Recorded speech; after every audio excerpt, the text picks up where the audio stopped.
Hello नमस्कार दोस्तों, आप सभी का हमारे चैनल में स्वागत है। तो हमने पाचन एवं अवशोषण के अंदर आहार नाम की उत्की और पाचक ग्रंथियों के बारे में पढ़ लिया था।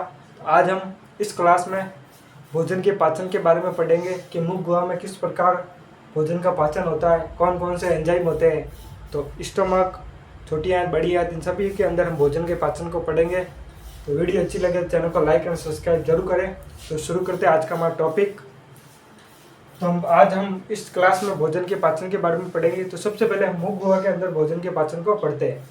तो मुख गुहा के अंदर जैसे ही भोजन प्रवेश करता है तो मुख गुहा के अंदर लार ग्रंथियां पाई जाती है जो लार को स्रावित करती है। मनुष्य में 1 से 1.5 लीटर लार प्रतिदिन में बनता है। लार का पीएच 6.8 होता है। कितना होता है? 6.8। लार का पीएच 6.8 होता है। लार के अंदर लाइसोजाइम पाया जाता है जो एंटीबैक्टीरियल होता है, यानी जीवाणु के संक्रमण को रोकता है। और लार के अंदर सलाइवरी एमाइलेज और टाइलिन एंजाइम भी पाए जाते हैं। तो मुख गुहा के अंदर जैसे ही लार ग्रंथियां लार स्रावित करती है और जैसे ही हम भोजन ग्रहण करते हैं तो दांत और जीवा उस भोजन के अंदर लार को मिला देती है। तो उस भोजन को हम बोलते हैं बोलस। तो बोलस का मतलब क्या हुआ कि जब भोजन के अंदर लार मिल जाता है तो उसे बोलस बोलते हैं। तो मुख गुहा के अंदर लार ग्रंथियां पाई जाती है जो लार को स्रावित करती है और लार के अंदर एमाइलेज और टाइलिन एंजाइम पाया जाता है। तो एमाइलेज यानी हमारे मुख गुहा के अंदर किसका पाचन होता है? तो स्टार्च का। स्टार्च का पाचन कौन करता है?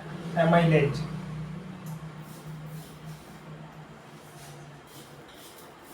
एमाइलेज एक प्रकार का एंजाइम है जो लार में सलाइवा के अंदर पाया जाता है। ये स्टार्च को माल्टोज में बदलता है।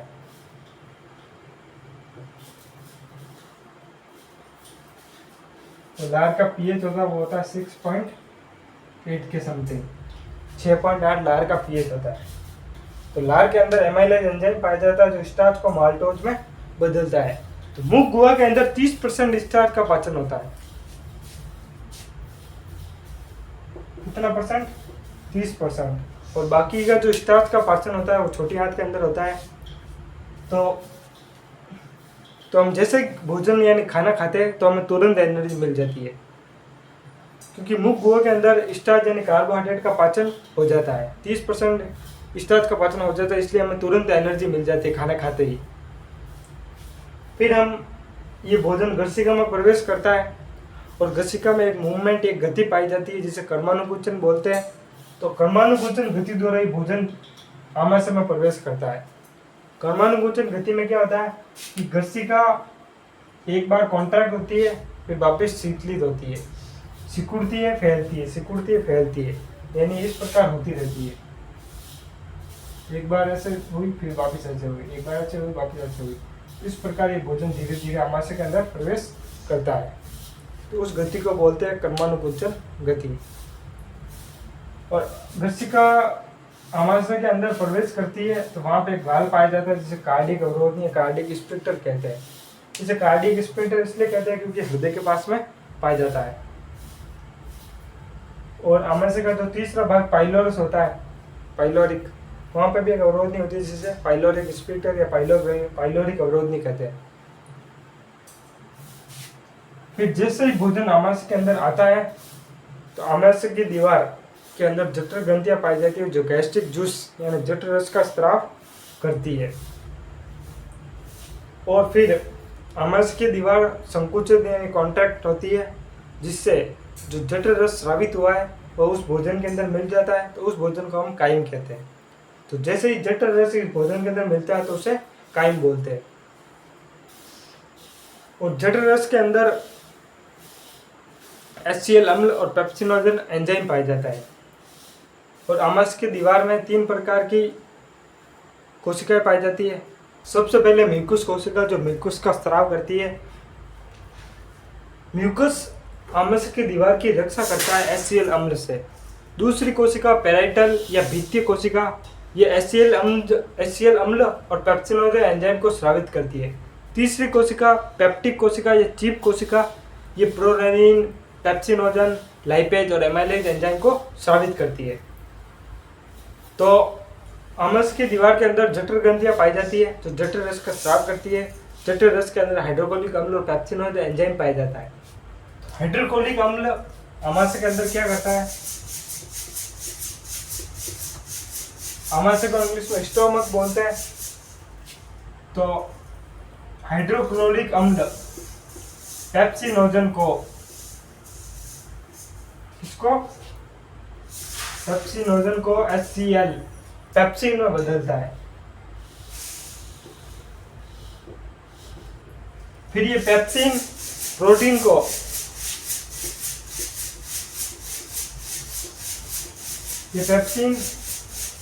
को पेप्टॉन और प्रोपिटोज, ये पेप्सिन प्रोटीन को पेप्टॉन तथा प्रोपिटोज में बदलता है। तो आमाशय के अंदर प्रोटीन का पाचन होता है। फिर जो छोटे बच्चे होते हैं, नवजात शिशु, उनके स्टोमक के अंदर एक रेनिन नामक एंजाइम पाया जाता है। कौन सा एंजाइम? रेनिन।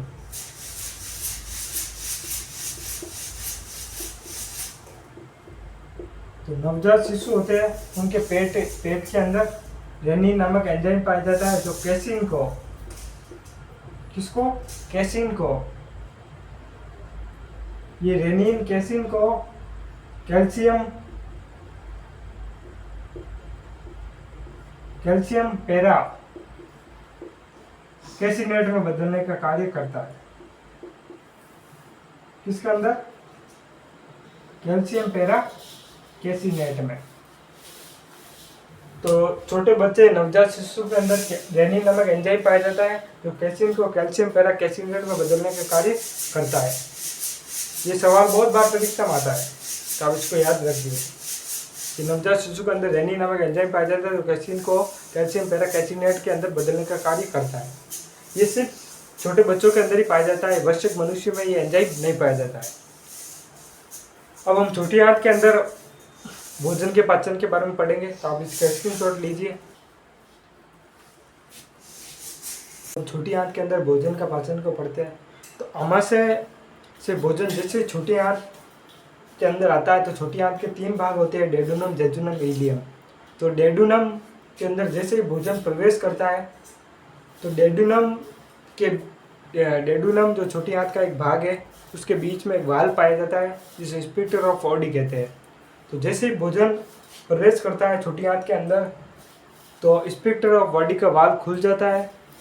फिर अग्नाशय रस और पीत रस दोनों ही छोटी आंत के गरणी यानी डेडुनम के अंदर स्रावित हो जाते हैं। और अग्नाशय रस के अंदर कौन कौन से एंजाइम पाए जाते हैं? ट्रिप्सिनोजन, काइमोट्रिप्सिनोजन, प्रोकार्बोक्सीपेप्टिलेज, न्यूक्लिएज, लाइपेज आदि एंजाइम अग्नाशय रस के अंदर पाए जाते हैं। तो जैसे ही अग्नाशय रस छोटी आंत के अंदर स्रावित किया जाता है, पीत रस और अग्नाशय रस दोनों, तो छोटी आंत की दीवार में 4 स्तर पाए जाते हैं, क्योंकि आहार नाल की दीवार में 4 स्तर पाए जाते हैं। कौन कौन से? सिरोसा, मस्कुलरी, सब म्यूकोसा और म्यूकोसा। तो छोटी आंत की दीवार में भी 4 स्तर पाए जाते हैं। जो म्यूकोसा स्तर होता है सबसे आंतरिक वाला, तो छोटी आंत के अंदर म्यूकोसा की कोशिका एक एंजाइम स्रावित करती है, एंटेरोकाइनेज। एंटेरोकाइनेज ट्रिप्सिनोजन को ट्रिप्सिन में बदलने का कार्य करता है। तो छोटी आंत की जो म्यूकोसा की परत है वो एक एंजाइम स्रावित करती है। कौन सा? एंटेरोकाइनेज। एंटेरोकाइनेज ट्रिप्सिनोजन को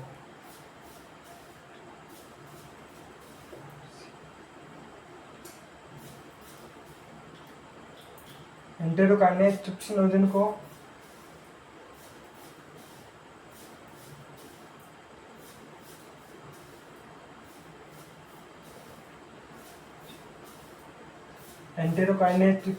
ट्रिप्सिन में बदलता है।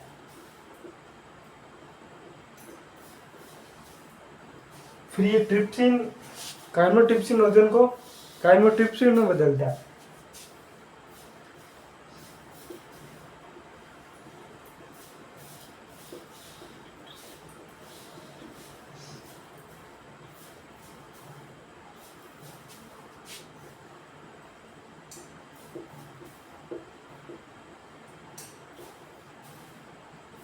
तो ट्रिप्सिन काइमोट्रिप्सिन ओजोन को काइमोट्रिप्सिन में बदलता है।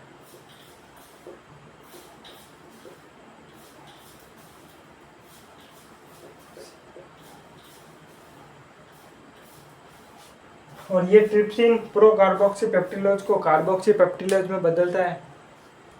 तो ट्रिप्सिन प्रो कार्बोक्सी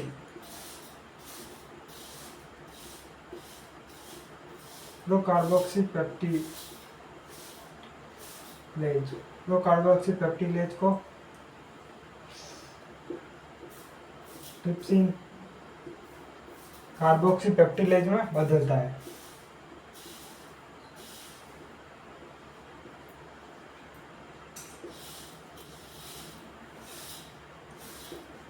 तो ट्रिप्सिन प्रो कार्बोक्सी पेप्टिलेज को कार्बोक्सी पेप्टिलेज में बदलने का कार्य करता है।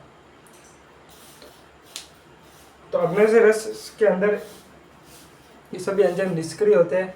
तो एक एंजाइम एंटेरोकाइनेज इन सभी एंजाइम को सक्रिय कर देता है।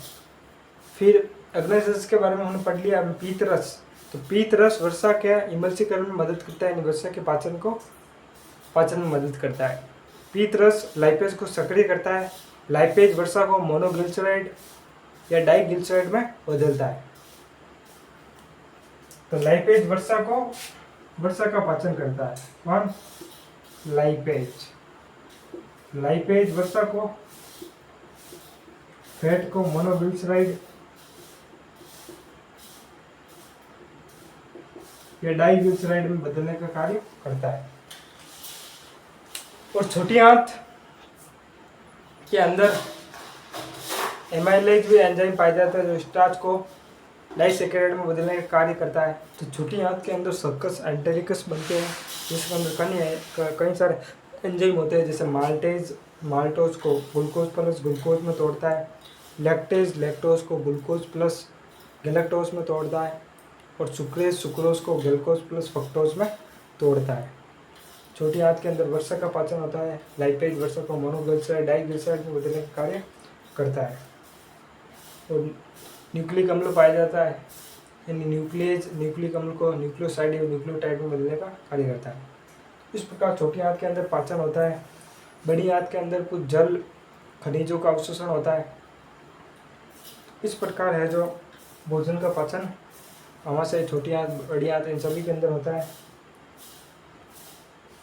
तो छोटी आंत के 3 भाग होते हैं।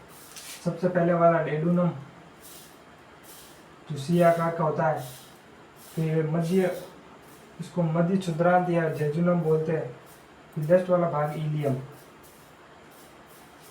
इसी प्रकार बड़ी आंत के भी 3 भाग होते हैं। ये वाला भाग सिक्किम, फिर ये वाला भाग कोलन,